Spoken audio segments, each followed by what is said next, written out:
Pagi mengawali hari ditemani hangatnya mentari.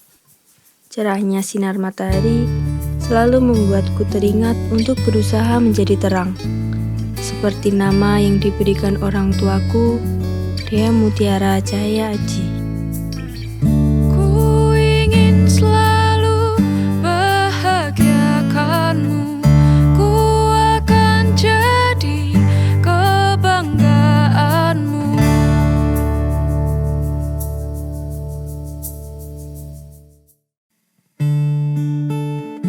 Aku biasa dipanggil Dea. Aku tinggal bersama ayah, adik, dan kedua kakakku. Ibuku sudah meninggal sekitar 3 bulan yang lalu. Sedih rasanya harus kembali menjalani hidup tanpa ibu yang biasanya selalu ada. Kami merasa sangat kehilangan, namun kami tidak ingin tenggelam dalam kesedihan. Kehidupan aku setelah mama nggak ada ya jelas-jelas berubah ya.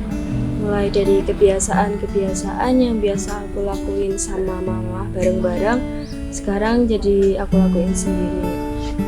Terus juga kebiasaan-kebiasaan mama di rumah udah nggak ada yang ngelakuin karena emang aku sendiri nggak bisa buat ngelakuin itu serajin mama dulu, kayak contohnya tanaman-tanamannya mama sendiri.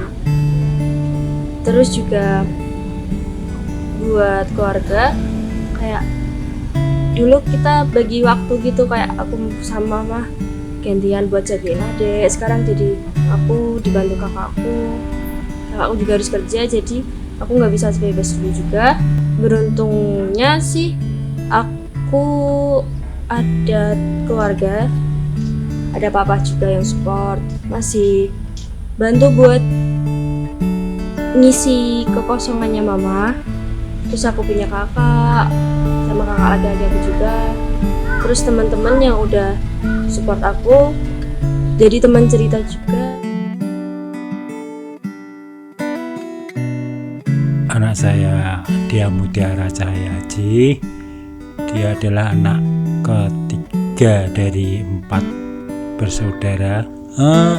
Dia sebenarnya ini juga datar-datar aja untuk prestasi juga, biasa dari SD, SMP, dan sekarang SMA. Bisa dibilang mungkin sekarang SMA belum kelihatan karena selama 2 tahun karena pandemi itu kan sekolah juga online terus ya, jadi biar bagaimanapun pengajaran online kan tidak maksimal, tidak seperti kalau pelajaran offline. Jadi mungkin pandemi itu membuat semua berpengaruh pada lini kehidupan termasuk dunia pendidikan. Dia juga, saya kira juga kena pengaruh itu juga ya. Harapan saya ke depan untuk dia biar dia juga bisa berprestasi, bisa melanjutkan pendidikan sampai jenjang yang paling tinggi, meskipun mamanya sudah nggak ada, tapi saya yakin saya sendiri sebagai bapaknya dan juga kakak-kakaknya untuk membimbing dia biar tercapai apa yang segala yang dicita-citakan. Rumahku berada di sebuah daerah di Kabupaten Semarang. Namun, aku bersekolah di SMA Kristen 1 Kota Salatiga, kira-kira 6 km dari rumahku. Aku sering berangkat sekolah naik angkutan umum atau menumpang para pedagang pasar yang searah dengan tujuanku. Ketika berangkat, aku biasanya membawa kue-kue yang sudah aku pesan dari tetanggaku. Sudah sekitar 6 bulan aku berjualan kue di sekolah.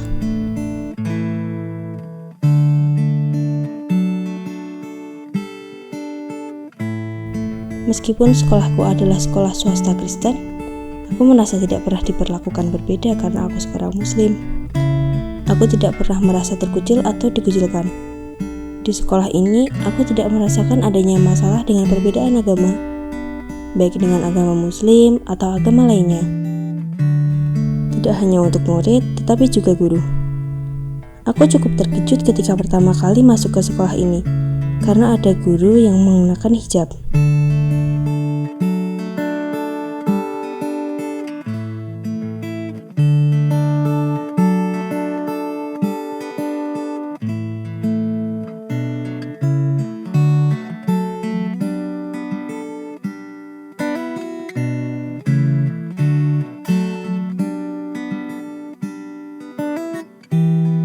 Saya pengampu kimia di SMA Kristen 1 Salatiga.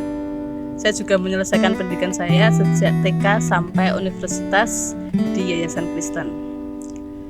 Di sini saya bertemu banyak sekali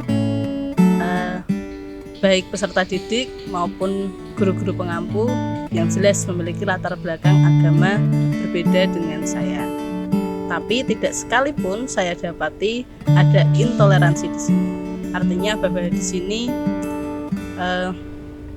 kami diberikan kebebasan untuk melaksanakan ibadah kami sesuai yang diwajibkan pada agama kami. Kebetulan saya juga alumni di SMA Kristen 1 Salatiga ini. Dan wow sekali ketika pertama kali masuk sini dan tahu kalau SMA Kristen 1 Salatiga ini punya musola.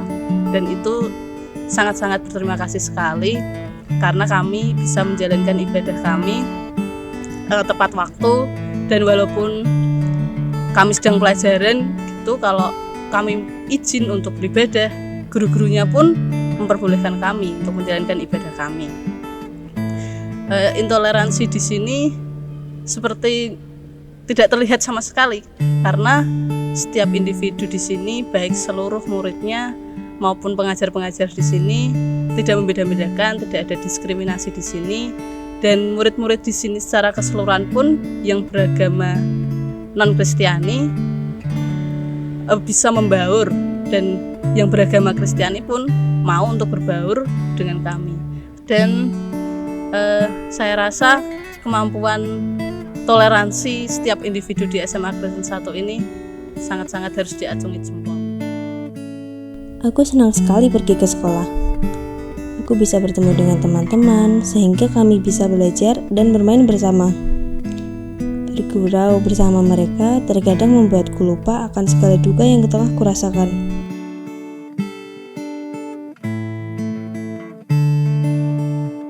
Dia itu kalau di sekolah dia nggak terlalu menonjol di bidang akademik, tapi dia pasti bantu teman-temannya di bidang-bidang yang dia bisa bantu. Terus dia juga punya pekerjaan sampingan, dia jualan kue-kue kecil gitu waktu jam istirahat. Terus meskipun dia punya banyak kegiatan di sekolah, dia nggak pernah lupa sama ibadahnya. Hidup adalah belajar. Kehilangan ibu membuatku belajar ikhlas. Dari sekolah, aku belajar makna toleransi. Aku percaya ketika gelap malam tiba, sesungguhnya matahari tetap bersinar lewat bulan. Maka dari itu, aku akan terus belajar untuk bisa menjadi terang dimanapun dan kapanpun. Mau hanya jadi dokter biasa, aku ingin jadi dokter